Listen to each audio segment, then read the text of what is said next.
আমরা শহীদ পরিবারকে সাথে রেখেছি, নমিনেশন পেপার তুলেছি, শহীদ পরিবারকে সাথে রেখেছি।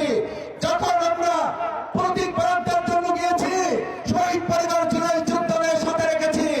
গত কয়েকদিন আগে আমাদের 24 তারিখে যখন সমাবেশ হয়েছে, আমরা সকল শহীদ পরিবারকে স্টেজে বসার জায়গা করে দিয়েছি। আমার তরুণীরা, তোমাদের বিবেকের কাছে জিজ্ঞেস করতে চাই, কৌশলের একটা দলের নাম বলো যারা জুলাই আগস্টের শহীদ আহত বন্ধুত্ব পরিবারকে স্মরণে রেখে কাজ করে, আর কেউ আছে কিনা? তার মানে তারা ৭১কে সম্মান করে আর ২৪শে জুলাইকে আমাদের ভুলিয়ে দিতে চায়।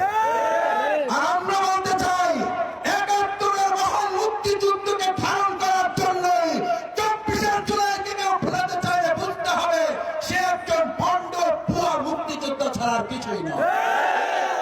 আসুন সেই বাংলাদেশ বিনির্মাণে নামরা হবে আগামী দিনের ঐক্যের প্রতীক।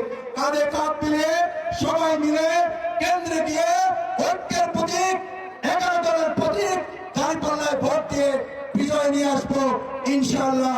আসসালামু আলাইকুম ওয়া রাহমাতুল্লাহি ওয়া বারাকাতুহু।